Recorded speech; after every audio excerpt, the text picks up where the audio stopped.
Hi, and welcome to Ivy English. I'm Karen. And I'm Chris Gorski. Today is May 9th, and today we are going to talk about a very, very famous and a very, very early computer game. That's right. We are talking about one of my personal heroes, Pac-Man. To say that I am a Pac-Man fan is a wild understatement. I am a colossal Pac-Man fan. I have played this game. I've sunk many, many, many dollars into it. And I own a lot of really odd Pac-Man merchandise. Oh, you go way beyond what I did. And I played Pac-Man every day for a while. Really? Yes, I did. That's interesting. Where did you play Pac-Man? Just on our computer at home. Oh, really? So I didn't spend any money, but I was trying to get the candle. Did you go and play the arcade cabinet? That's the one you stand at. Usually you'll see them in restaurants. Never. Never? Really? Never. I just played it on our computer at home, and it's very addictive. It's very addictive, and it's something that we'll talk about later, that this is a game with broad appeal with both men and women, which is not always common with video games. Because they tend to be designed by and for males. Yes, and this is a game designed by a man, by men. However, they did try to alter their thinking to some wild success. And of course, there's a really good chance you know who we're talking about right now, Pac-Man. And there's a reason for it. It has an incredible legacy. And it is now an icon of our culture. You see the Pac-Man image all over the place. You know, it's so funny. I wrote iconic at the very top of my article because I agree. Iconic is something that's so famous that everyone knows it, even people that don't care about video games or maybe just don't have any. It. That's right. It came out in 1980, and I guarantee you, I know my youngest students know who Pac-Man is. Wow. Because I have little Pac-Man figurines in my classroom, and they'll point out, hey, that's Pac-Man. And they know him. That's amazing. Well, let's find out about Pac-Man. Our title is The Legacy of Pac-Man. Pac-Man is by far one of the most recognizable video game characters in history. That is in large part because he was the first character to ever appear in a video game, making him the grandfather of all video game characters. Pac-Man was first introduced in Japan on May 22nd, 1980, with the release of the famous Pac-Man arcade game. The game is in many people's memory of childhood and teenage years. Even today, up to 6 million players are still mad about it. The name Pac-Man came from a Japanese expression, paku paku tabaru, which means to eat in a wild manner. The sound paku paku mimics the sound of a person chomping their food. In English, the game was first called Puck-Man, but was changed to Pac-Man before it was launched in the U.S. The game was created by Toru Iwatani, a Japanese video game designer. Hoping to make a game that would appeal to both men and women, Iwatani decided the focus of the game should be on eating, something that everyone can relate to. Even Pac-Man's shape is based on food.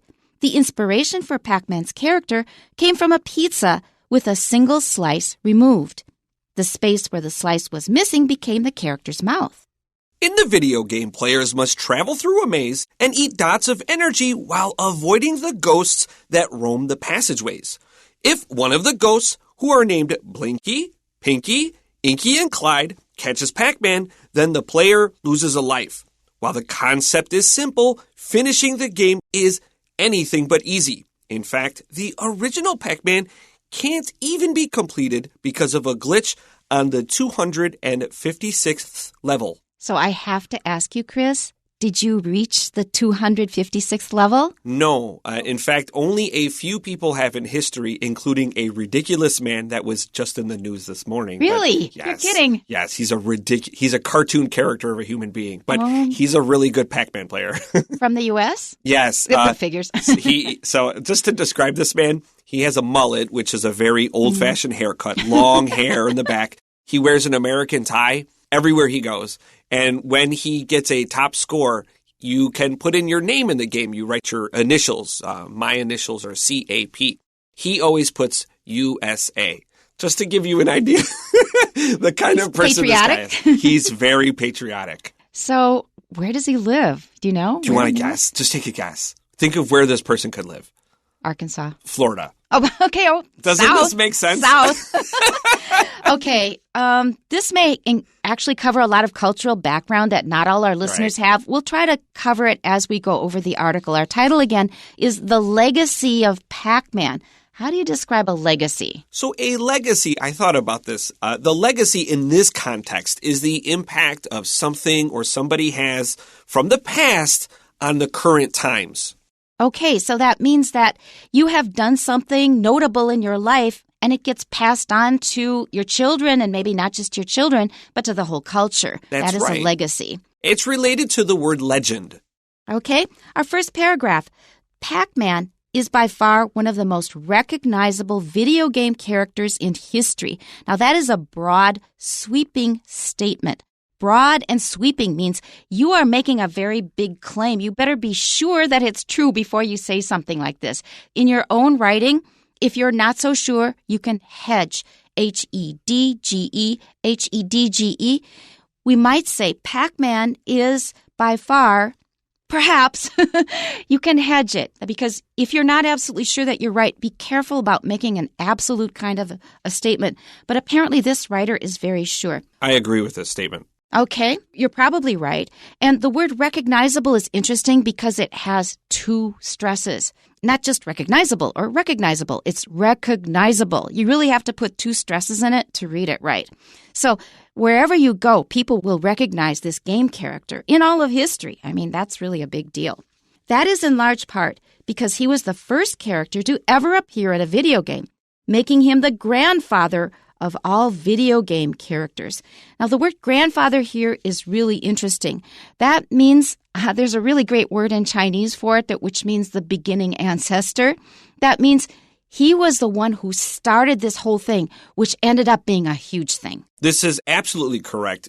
Pac-Man is what we call a mascot, M-A-S-C-O-T. This is a character or a person that represents a brand. We can think of McDonald's. There's a clown, and that clown represents McDonald's. Pac-Man is a mascot that represents what I would call the classic era of gaming.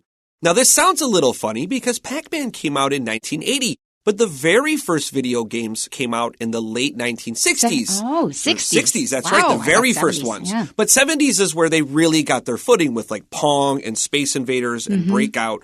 These games didn't have mascots. You just had a ball or like a little spaceship. There was no person or character to represent you. A bunch of invaders. Before Pac-Man, there were no characters. After Pac-Man, mascots and characters were everywhere.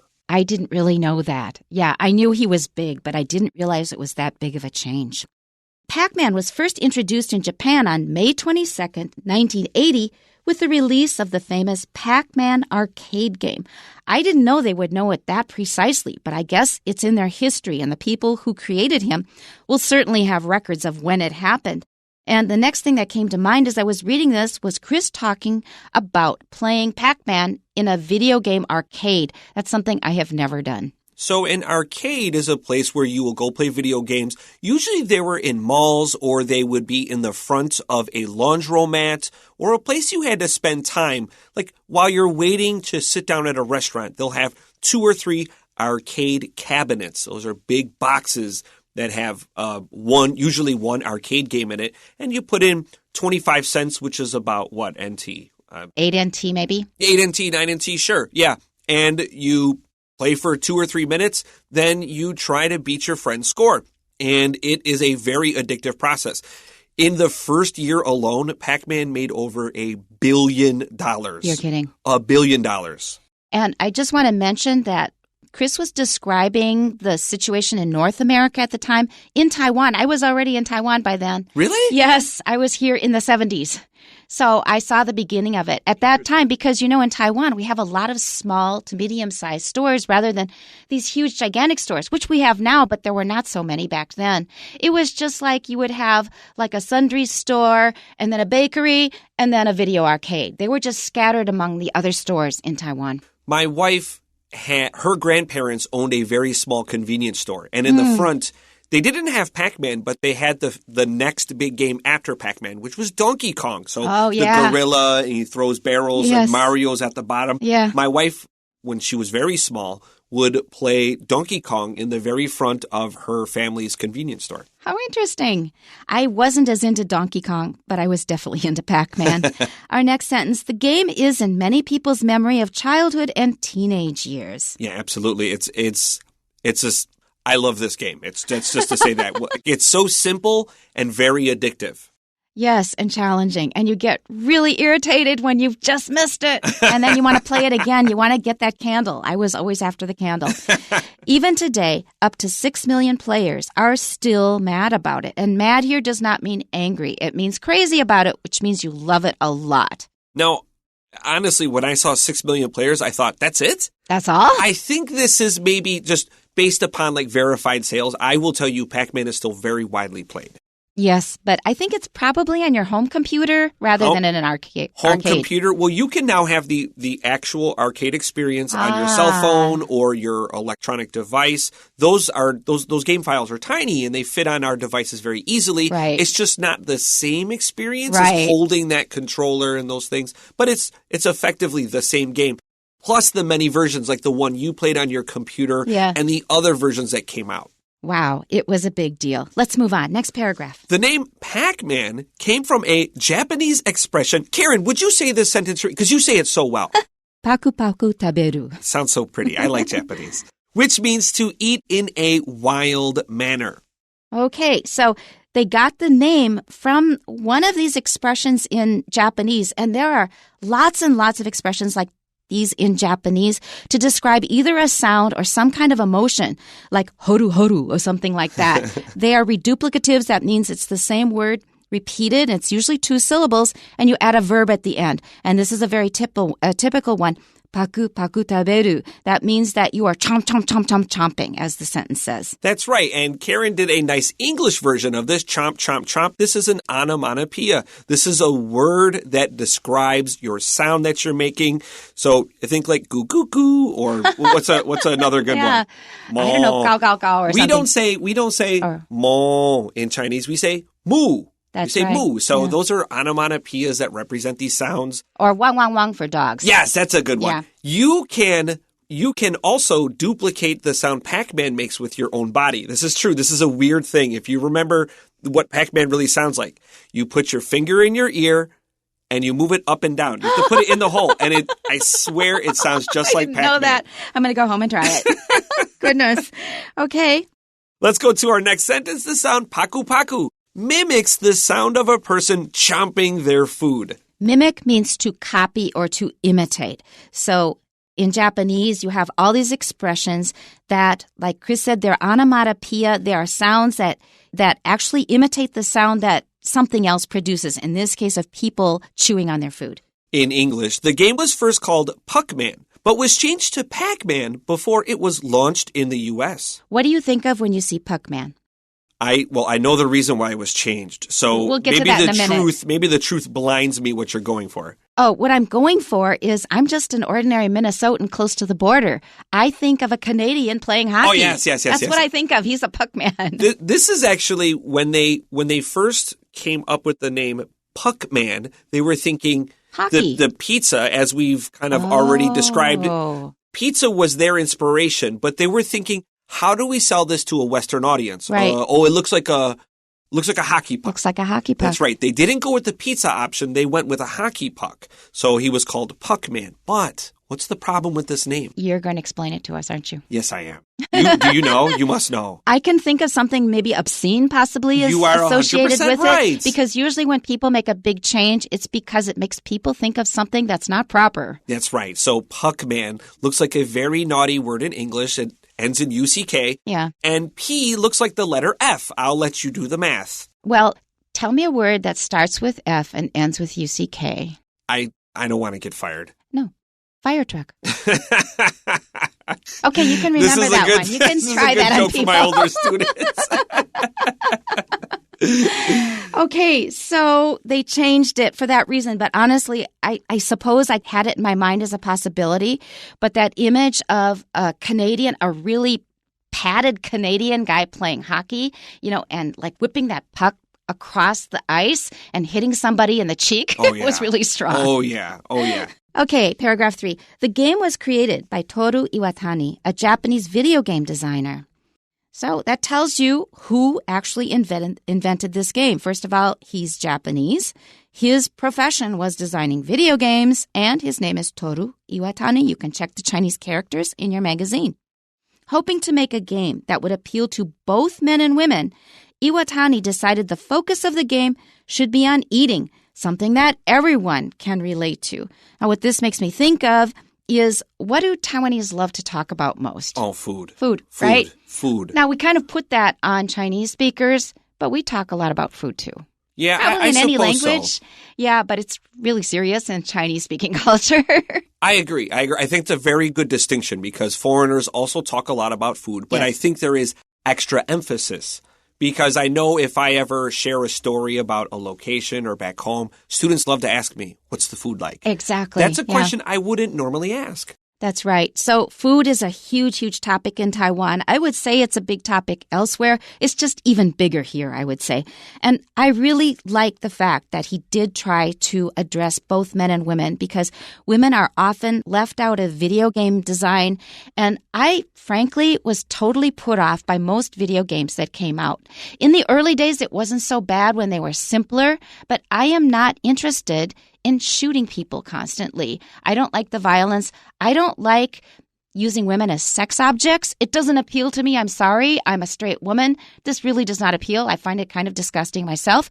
So this game actually succeeded because I was not a huge computer person, but I got addicted to Pac-Man. And also note in this sentence, it says that eating is something that everyone can relate to. When they say can relate to, that means it's a subject that interests you, that you can really get into. Speaking of this topic of appealing to women, the sequel, the part 2 of Pac-Man was called Ms. Pac-Man. That's right. A lot of people think it's Mrs. Pac-Man. That's wrong. It's Ms. Pac-Man. M-S period. Now, when we say Ms., we're trying to tell you that this person is, female, and she's probably at least 20 years old, and we don't know if she's married. And it's none of your business. This is right. However, this was also intentional. They did not want to call her Mrs. Pac-Man on purpose. Miss was already out of fashion. There's another reason. Okay. There's another reason. Okay. So Mrs. Pac-Man, M-R-S, implies that she's married, but it also implies that she's a little bit older. Old. And video games generally are a young person's hobby. Right. They didn't want to call her and, put people off with that's the right, age. old lady Yeah. Pac-Man. Yep. Now, Pac-Man Part 3 was already planned while they were making Pac-Man Part 2. And Pac-Man Part 3 was going to be called Pac-Man Jr. It was going to feature a baby Pac-Man. So they didn't want to call her Miss Pac-Man, M-I-S-S, because it implies she's a little girl. Yeah. And they didn't want to think about little girls having babies. And so the name Ms. Pac-Man was intentionally chosen to fit that middle ground of not too young and not too old. And also the whole unwed mother crisis of the 80s. That was a big cultural what to do. And keep in mind that Miss is completely out of fashion. We don't use it anymore at all. Okay, to continue, even Pac-Man's shape is based on food. So just the shape of the character itself is based on food. The inspiration for Pac-Man's character came from a pizza with a single slice removed. And excuse me for mentioning another brand name, but it sort of reminds me of Apple, where there is a bite taken out of the apple. It somehow feels like you're already engaging with it. Somebody's already started working on it. The space where the slice was missing became the character's mouth. My wife, who has no interest in video games, saw a cheesecake we had made a few weeks ago. And we had cut out one slice, and she says, oh, look, it looks like Pac-Man. Ah. She has no interest in video games, and even to her, she recognizes this form. Iconic. Okay, your turn. In the video game, players must travel through a maze and eat dots of energy while avoiding the ghosts that roam the passageways. And that's a very clear, succinct, to-the-point description of the whole game. You are moving Pac-Man through a maze. You can't go into a place where it's blocked. You have to go through a place where you can get through.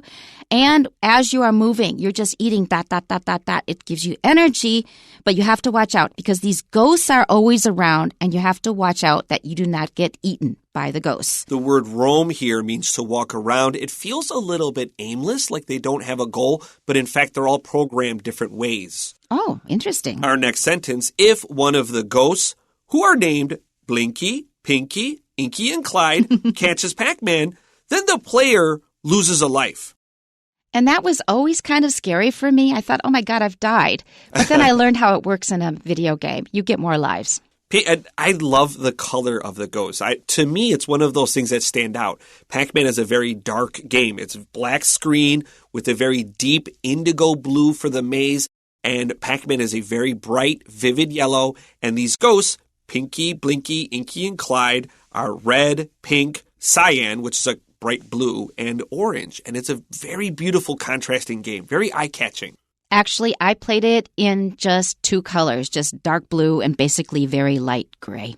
Okay, let's continue to our next sentence. While the concept is simple, finishing the game is anything but easy. Yeah, tell me about it. It is. It takes hours and hours and hours to reach the final level, which we'll see in the next sentence. And then you almost get there and you have to start all over again. It'd drive you nuts. If you want to reach 256, the final level, and you want to get a perfect game, I mean, it's maybe 7 hours of just continuous play.